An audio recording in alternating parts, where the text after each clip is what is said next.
Israeli forces mounted on Wednesday evening a raid, opening fire on several homes in the Far refugee camp near Tubas in the occupied West Bank, claiming at least 3 Palestinian lives.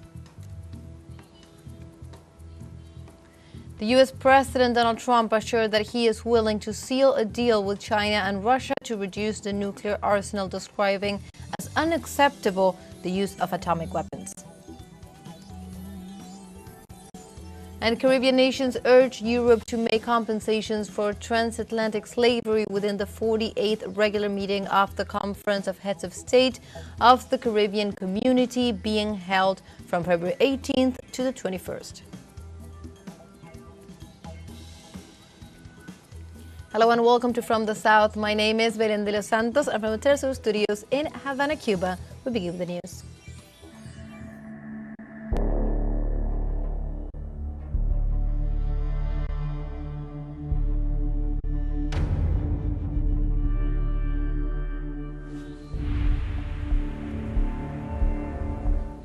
And now we begin with the information. Israeli forces mounted on Wednesday evening a raid, opening fire on several homes in the Far refugee camp near Tubas in the occupied West Bank, claiming at least 3 Palestinian lives. The occupation army kept with the corpses and justified the killings by claiming they were alleged wanted terrorists. On the raid, Israeli forces arrested 2 Palestinians. The genocidal ongoing offensive on the north and West Bank has pushed up to thousands the figures of displaced civilians. Yanin, its refugee camp, Tulkarm and Nur Shams refugee camp had been some of the areas devastated by bulldozers that tore down infrastructure and soldiers who brought about more deaths. We now move on to other topics. South Korean President Yoon Suk-yeol appeared in court this Thursday for the first preliminary hearing of his criminal trial on charges of insurrection following his declaration of martial law last December. The hearing, which took place at the Seoul Central District Court, aimed to clarify the facts in dispute and plan future legal procedures. Although South Korean law does not require the accused to attend a preliminary hearing, Yoon chose to do so. He has been detained since January 15th amid a criminal investigation into the alleged crime of insurrection for briefly declaring martial law in early December. The penalty for insurrection in South Korea is life imprisonment or capital punishment, for which there has been a moratorium since the year 1997. And Germany prepares for parliamentary elections on February 23rd, a few days before these elections. Our special envoy Yunus Soner with the details. Son tiempos extraordinarios para la política alemana. These are extraordinary times for German politics. The ruling coalition of Social Democrats, Greens and Liberals has failed to reach the end of its time, which would have been September 2025. I think it is incredibly difficult to keep track of this early election campaign. And that's because many parties ultimately don't want to form a coalition with each other or can't imagine one. But there has to be a coalition. La economía alemana dejó de crecer desde 2 años. Germany's economy has stopped growing for 2 years, with an official recession. Right-wing parties blame climate change policies, subsidies for renewable energy, discrimination of traditional energy. They propose deregulation in favor of oil and even a return to nuclear energy. The decisions we take here in Germany have global consequences. We have responsibilities. And it is also time for us to grow up a little. Germany was occupied by foreign countries after the Second World War. And now we have to show that we can do justice to this economic power in foreign policy and also in climate policy. 59 million citizens are in 2021, the last federal election. The voting population is decreasing. Despite this, right-wing and ultranationalist parties want to close doors to immigrants and expel those they can.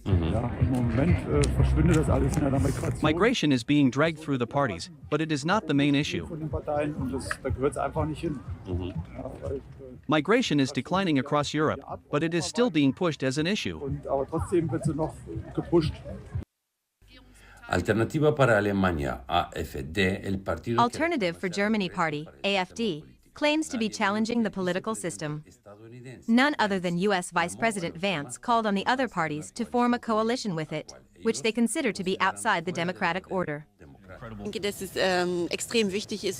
I think it is extremely important to vote, and I have already done so by post, and what I think everyone hopes is that the AfD party does not become the strongest force in the country.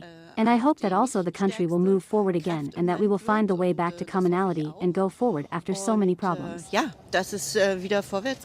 La población elegirá el domingo los The population will elect 630 members of parliament on Sunday. According to all polls, no party will have an absolute majority. The party with the most votes will have to build a majority. Then the new prime minister and the government will be elected. No mean feat with the programmatic differences that exist. Yunus Soner, TeleSUR, Berlin, Alemania.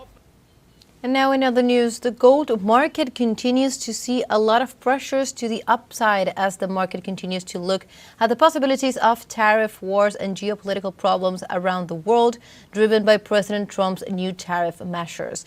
The gold market continues to show a lot of upward momentum, and in the early hours on Thursday, spot gold climbed to $2,954.69 an ounce, making it its 10th record high this year. As for U.S. gold futures, its price gained 1.2% to $2,970.7. As for Trump's tariffs, the president stated he would raise the tariff on lumber, cars, semiconductors, and pharmaceuticals next month or sooner.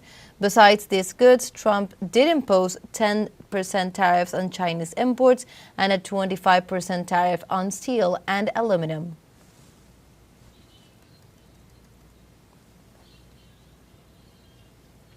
Now we have a short break coming up, but first, remember you can join us on TikTok at teleSUR English, where you will find news in different formats, news updates, and much more. We'll be right back. Stay with us.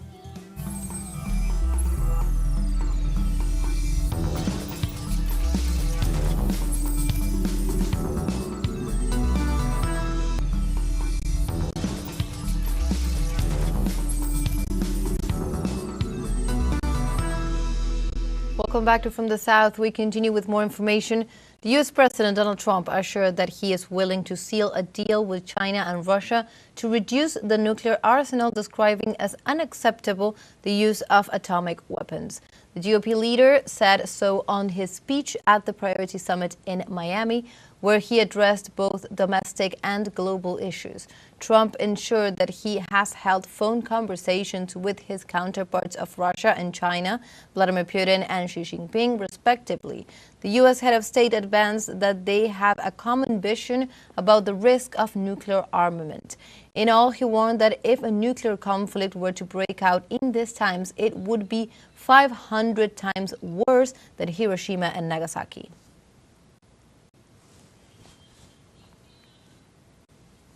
And Caribbean nations urge Europe to make compensations for transatlantic slavery within the 48th regular meeting of the Conference of Heads of State of the Caribbean Community, CARICOM, being held from February 18th to the 21st in Bridgetown, capital of Barbados.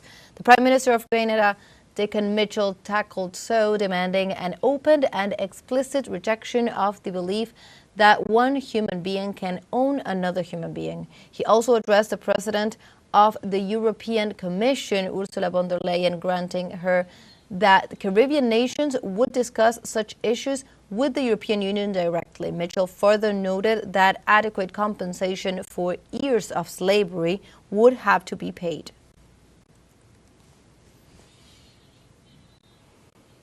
And after several days of struggle in the courts and less than 24 hours after the last protest, the government of Panama released the 83 workers illegally detained for protesting against government policies. The union leadership, the social movements, and the families of the detainees did not rest for a single hour until their release. The judge, Luzmila Jaramillo, who was questioned by the defense of the workers as being taken over by the executive, ordered their release but obliged them to report every 15 days and prevented them from leaving their provinces of residence. The workers denounced the criminalization of the right to protest and affirmed that they were victims of cruel and degrading treatment during their detention.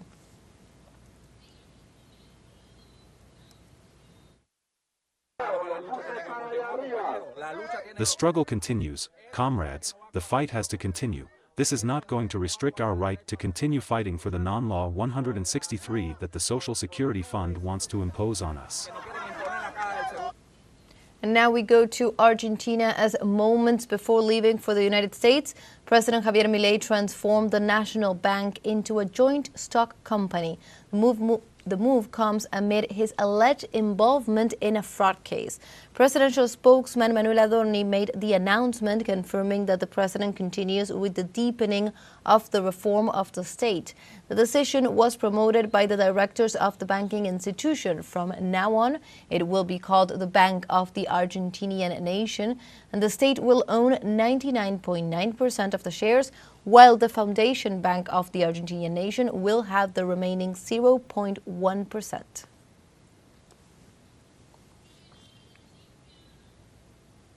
We stay in Argentina as Catholics gathered on Wednesday night to pray for the health of Pope Francis in his native Buenos Aires.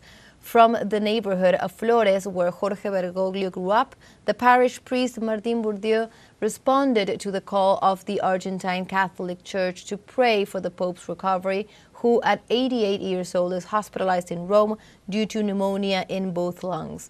The faithfuls, who share a special bond with the first Latin American head of the Catholic Church, listened quietly to the Mass and joined in prayer. The last update from the Vatican stated that the Pope had had a restful night and had gotten out of bed for breakfast.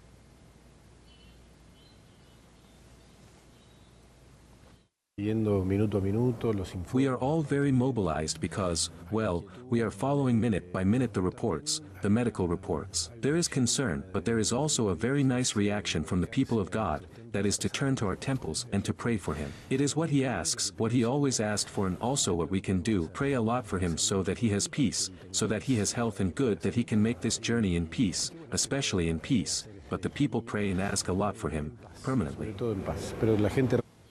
And now we have a second short break coming up, but before we invite you to visit our YouTube channel at teleSUR English. There you will be able to rewatch our interviews, top stories, special broadcastings, and more. Hit the subscribe button and activate the notification bell to stay up to date on the world's most recent events. Final short break, don't go away.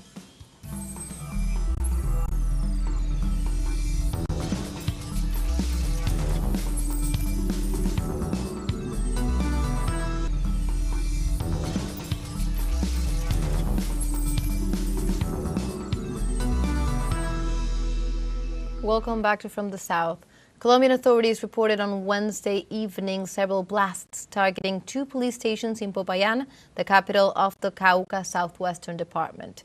The first briefings on these incidents unfolded that one of the explosives detonated in an immediate attention command, alias a CAI, and the other did it in La Carceleta, an old headquarters school.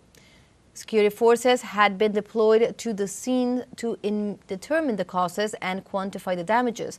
Earlier, authorities informed that there weren't any casualties from the blasts. However, investigations are underway to find the offenders.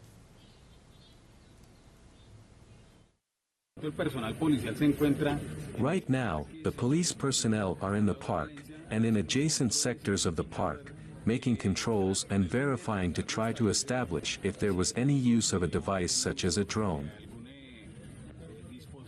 It is still to be ruled out that it could have happened. At this moment, we further have explosives personnel inquiring into the area to determine if we have any additional elements. And also in Colombia, more cases and indictments of former military personnel involved in false positives or extrajudicial executions are being known now in the Department of Antioquia. Hernan Tobar with the details. 4 generales más 35 oficiales y ex 4 generals and more than 35 officers and ex-sub-officers were charged by the Special Jurisdiction for Peace for their alleged responsibility in war crimes and crimes against humanity, committed in the Department of Antioquia between 2004 and 2007, and when they belonged to the Army's 4th Brigade. According to the order read by the magistrates of the reconnaissance chamber, there was a systematic practice of body counts and killings over captures as a general rule, where pressure was exerted on the troops by senior commanders.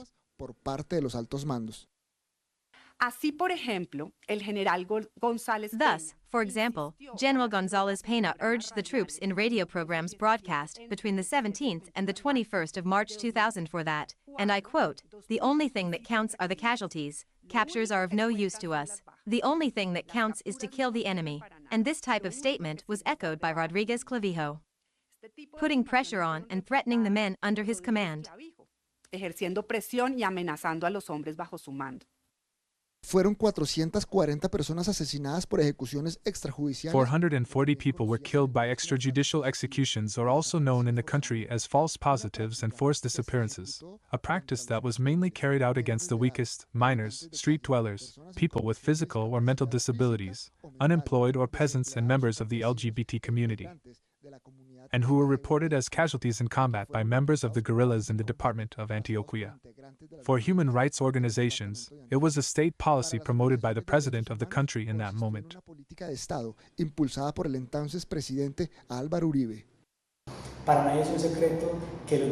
It is no secret that the speeches of former President Álvaro Uribe were related to the body count that would tell the effectiveness of the national army. From then on, from the casualties in combat, in this case fraudulent, it cannot be ignored that the 4 Brigade was the brigade with the most cases of executions. But at the same time, it was the one that received the most injection of capital from the Colombia Plan. And then, just as it received capital, so it was asked for casualties, as the only operational result that served as an indicator to measure the effectiveness of the national army. This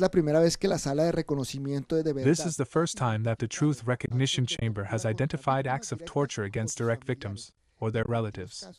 In 22 cases involving 41 victims, most of the peasants arbitrarily accused by the military of aiding the guerrillas, including children, have been tortured.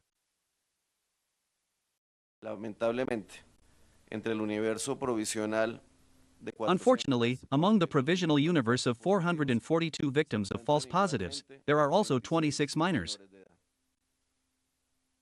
These are not mere coincidences, but rather criminal patterns whose existence has been proven by the reconnaissance room throughout the length of the country. This determination is made in Case 3, which investigates false positive events throughout Colombia. The defendants have 30 working days to present additional arguments or evidence.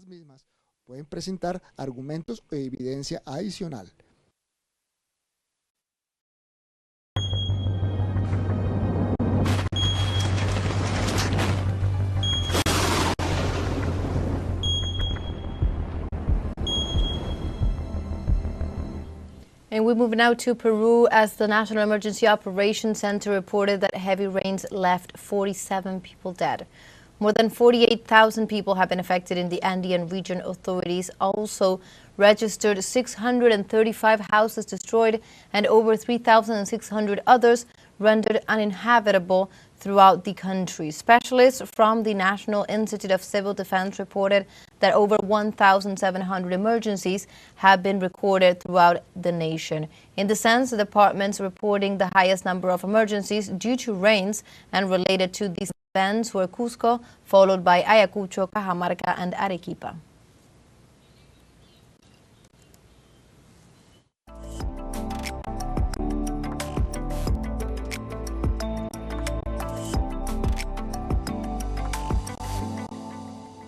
And Mali's highly acclaimed director Souleymane Cissé, who is considered one of the pillars of African cinema, has died at age 84.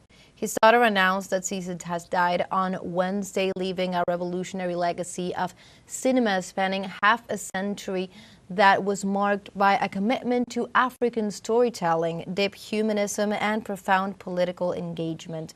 Cissé won the Jury's Prize at 1987 Cannes Film Festival for the movie Yaleen Brightness, which draws on legends from West Africa's Bambara people.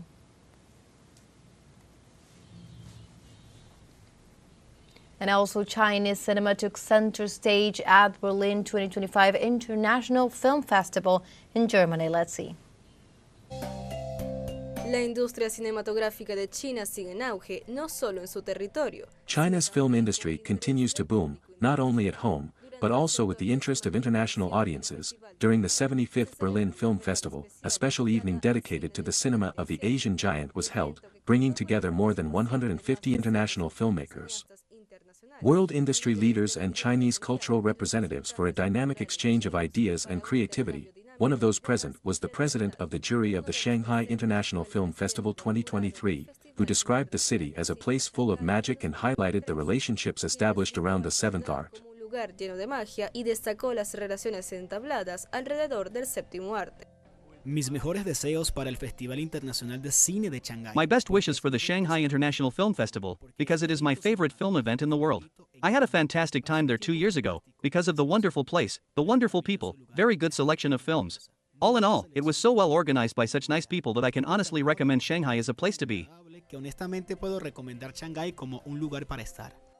El director de cine y guionista polaco. The Polish film director and screenwriter also encouraged the international filmmakers present in Berlin to join the Shanghai Film Festival, highlighting the vibrant Chinese film market to connect with Chinese film enthusiasts.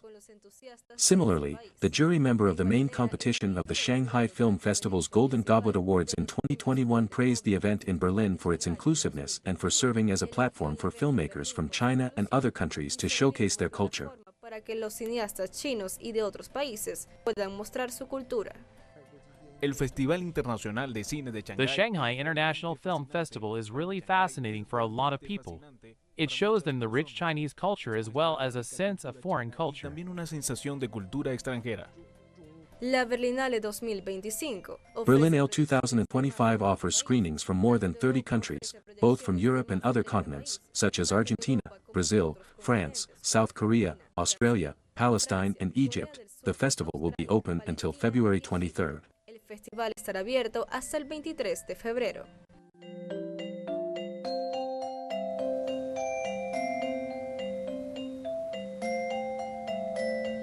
And like this, we have come to the end of this news brief. You can find these and many other stories on our website at telesurenglish.net. And also join us on social media. We are on Facebook, X, Instagram, Telegram, and also on TikTok. For TeleSUR English, my name is Belén de los Santos. Thank you for watching.